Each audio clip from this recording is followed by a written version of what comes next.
अस्सलाम वालेकुम क्लास, कैसे हैं आप सब? उम्मीद है खैर वाफियत से होंगे बच्चे। आज का हमारा जो टॉपिक है वो बड़ा आसान सा है, जिसके अंदर हम पढ़ेंगे what is the use of index in FMS यानी फाइल मैनेजमेंट सिस्टम और डीबीएमएस। इन दोनों के अंदर जो इंडेक्स का काम है वो क्या है वो हम डिटेल के साथ पढ़ेंगे। ठीक है, डिटेल तो खैर इतना ज़्यादा वो इम्पोर्टेंट नहीं है, पर हम इसको पढ़ेंगे ज़रूर। ठीक है, इंडेक्स क्या होती है? इंडेक्स फाइल जो है वो इम्पोर्टेंट शॉर्ट क्वेश्चन है, ना कि बाकी चीज़ें। तो index is a data structure. Index हमारे पास एक restaurant that is used to DBMS to locate a particular record in the file more effectively quickly. कि जब हमें डेटाबेस के अंदर से डेटा को एक्सेस करना होता है या फाइल मैनेजमेंट सिस्टम से डेटा को एक्सेस करना होता है तो हम इंडेक्स की मदद से करते हैं। जैसे बच्चे आपकी बुक के अंदर ना, जब आप बुक ओपन करते हैं तो आपको पहला पेज मिलता है और वो इंडेक्स होता है। उसके ऊपर लिखा होता है कि पहला चैप्टर कहाँ पे है, सेकंड चैप्टर कहाँ पे है, थर्ड चैप्टर कहाँ पे है। तो वो ना चैप्टर वाइज आपको काफी डिटेल वहाँ पे मिल जाती है। ठीक है, यानी पे ओवन से पेज पे क्या लिखा होगा तो उसे इंडेक्स कहते हैं। ठीक है, वो आपको काम को एफिशिएंट में आता है और डेटा उसे जल्दी रिट्रीव हो जाता है। Index is use to speed up. ये इंडेक्स यूज किया जाता है आपकी सर्चिंग को स्पीड अप करने के लिए। सम इंडेक्स आर क्रिएटेड ऑटोमेटिकली, और कई सारी डेटाबेसेस होती हैं वो अपने इंडेक्स को ऑटोमेटिकली खुद ही क्रिएट कर लेती हैं, हमें करना नहीं पड़ता। ठीक है, उसके बाद it is related to tables when relationships are defined. कि जब रिलेशनशिप को हम डिफाइन करते हैं तब भी हमारे इंडेक्स है वो ऑलरेडी खुद ही क्रिएट हो जाते हैं। ठीक है, और इस हमारे कंप्यूटर जो हमारी डेटाबेस की परफॉर्मेंस होती है वो बहुत ज़्यादा बेहतर हो जाती है और इम्प्रूव हो जाती है। ठीक है, और ये प्राइमरी की, सेकेंडरी की और फॉरेन की बुनियाद पर बनाए जाते हैं। ठीक है, index are store in index file. इसको इंडेक्स फाइल के अंदर ही जो है वो स्टोर किया जाता है। ठीक है, और database management system is use these files to speed up and sorting and searching operation. कि ये वो ऑपरेशन है जो बहुत ज़्यादा तेज़ हो जाती है, इसकी स्पीड बढ़ जाती है अगर हम अपने इंडेक्स को प्रॉपर्ली मैनेज कर लें या क्रिएट कर लें। ठीक है, however the index can slow down the entry and editing because the index file is also updated each time data is added or modified।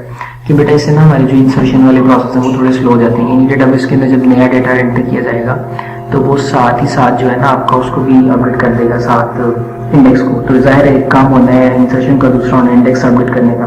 तो ये थोड़ा सा ना टाइम टेकिंग हो जाएगा, तो टाइम जो है ना उसमें लग जाता है, बाकी काम परफॉर्मेंस जो वो सर्चिंग स्पीड होती है वो बढ़ जाती है। ठीक है, अब हम ना कुछ टर्मिनोलॉजीज हैं वो पढ़ेंगे।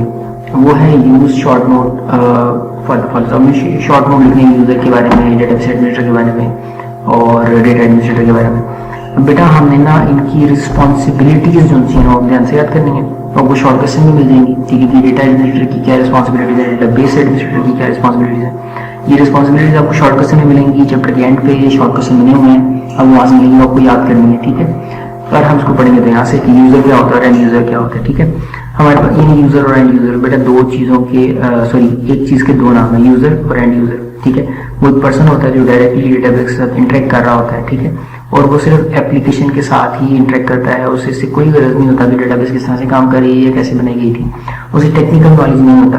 ठीक है, टेक्निकल नॉलेज के बगैर ही उनसे अपने डेटा को चेक करते हैं। जैसे मैं छोटी सी एग्जाम्पल को देता हूँ, अक्सर बच्चों को देता हूँ कि बच्चे अब जब आपका रिजल्ट आता है तो रिजल्ट वाले दिन आप जस्ट रोल नंबर लिखते हैं, अपना रिजल्ट देख लेते हैं। उस टाइम पे हम एंड यूजर हैं। ठीक है, हमें डेटा से कोई गरज नहीं कि डेटा किस तरह से खर्च हो के आ रहा है, लेकिन हमें इस चीज से गरज है कि हमारा डेटा आ रहा है। ठीक है, जैसे हम एप्लीकेशन से इंटरेक्ट करते हैं, अपना काम कर लेते हैं, ऐसे पर्सनैलिटीज को एंड यूजर कहते हैं। इसके बाद आता है data administrator, the person who is responsible to entire data और एन ऑर्गेनाइजेशन। की डेटा के जितना भी ऑर्गेनाइजेशन के डेटा यूज होता है उस तमाम तर डेटा की जिम्मेदारी हमारी डेटा एडमिनिस्ट्रेटर की होती है। ठीक है, it normally develop overall the functionalities requirement of database use in the organization. और ये बंदा एक्सप्लेन करके बताता है कि हमें डेटाबेस को किस तरह से मैनेज करना, किस तरह से डिजाइन करना है, हमारी क्या रिक्वायरमेंट्स हैं, तमाम तरह इन्फॉर्मेशन यही बंदा प्रोवाइड करता है। ठीक है, and he control and manage the whole database system. ये तमाम डेटाबेस सिस्टम को मैनेज भी कर रहा होता है। It ensure it establish the data standard. ये डेटा स्टैंडर्ड भी ऑर्गेनाइज करता है, वो बताता है कि डेटा किस तरह का होना चाहिए, किस मयार के मुताबिक हमें आना चाहिए डेटा को। ठीक है, और उसके बाद डिस्ट्रीब्यूशन इन ऑर्गेनाइजेशन, डेटाबेस की कितनी एक्सेस को प्रोवाइड करनी है वो भी यही बंदा तकरीबन देख रहा होता है। It is also communicate with the user when necessary. अगर किसी बंदे को जरूरत हो, डेटाबेस ना समझ में आ रही हो या डेटा सही से काम ना कर रहा हो, तभी इसी बंदे से इंटरेक्ट किया जाता है। It should participate in development of dictionary. अच्छा बेटा, डेटा डिक्शनरी के बारे में हम पहले बात कर चुके हैं, जिसके अंदर छोटी डेफिनेशन होती हैं डेटा के बारे में, यानी डेटा अबाउट डेटा, जिसको मेटा डेटा भी कहते हैं। मेटा डेटा एक शॉर्ट क्वेश्चन पेपर के अंदर आता है, data about data is called Meta data. ठीक है, तो वो डेटा की डेफिनेशन जो होती है वो भी सारी इसी बंदे ने डिफाइन करनी होती है। ठीक है, नेक्स्ट हमारे पास आता है डेटाबेस एडमिनिस्ट्रेटर। ये पर्सन होता है जो डेटाबेस के अंदर बहुत ज़्यादा अहमियत कामिल होता है। तमाम डेटाबेस यही बंदा मैनेज कर रहा होता है, ठीक है।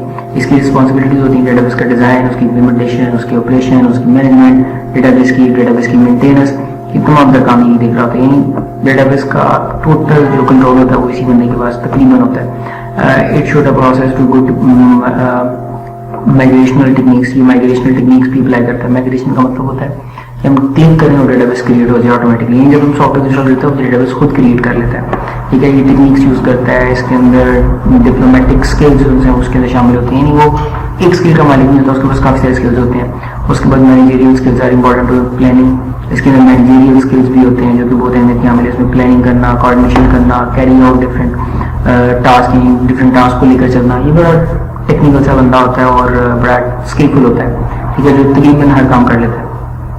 इसके अंदर technical skills are required to understand the complexity of hardware and software. उसको ये हार्डवेयर और सॉफ्टवेयर का अच्छा खासा नॉलेज होता है ताकि उसे मैनेज कर सके, ठीक है। डिप्लोमेटिक स्किल्स हैं, इंपॉर्टेंट है। कम्युनिकेशन के लिए उसको बड़े इंपॉर्टेंट स्किल्स चाहिए क्योंकि उसमें कई सारे लोगों से इंटरेक्ट करना होता है डेटाबेस से मुतल्लिक़, ठीक है। और उसके बाद important task and responsibility of dB, database administrator की जो रिस्पॉन्सिबिलिटीज है बेटा, ये इंपॉर्टेंट शॉर्ट क्वेश्चन है, आपको याद करना है। कम से कम 3 से 4 का फास्ट आने चाहिए, ठीक है।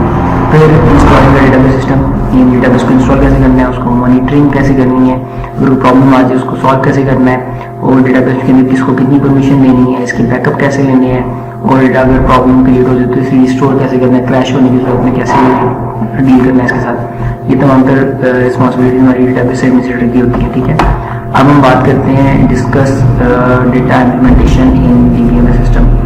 तो इम्प्लीमेंटेशन है बस सिंपल डेटाबेस हमने क्रिएट कर ली होती है, उसे अप्लाई कर देते हैं मल्टीपल फाइल्स को। जैसे it store and multiple data in table and relation, यानी टेबल्स और रोज की फॉर्म के अंदर डेटा को, यानी डेटा को टेबल्स की फॉर्म के अंदर स्टोर करना। डीबीएमएस में कंसिस्ट ऑफ वन और मोर रिलेशन, ये इसके अंदर 2 या 2 से ज़्यादा या बहुत सारे रिलेशन क्रिएट किए जा सकते हैं, ठीक है। उसके बाद हमारे पास आता है इसके अंदर इंडेक्स फाइल बनाई जाती है जो सर्चिंग को बेहतर बनाती है। इसके अंदर एसक्यूएल स्ट्रक्चर की लैंग्वेज यूज़ की जाती है जो कि जिससे हम परफॉर्मेंस करवाते हैं, यानी इंसर्शन, डिलीशन, मॉडिफिकेशन, रिट्रीवल, ये सारे काम जो हम इसके अंदर करवाते हैं, ठीक है।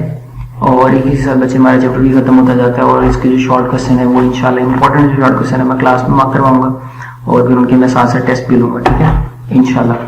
बाकी की डिस्कशन क्लास में आएगी। फिर मिलते हैं नेक्स्ट लेक्चर में।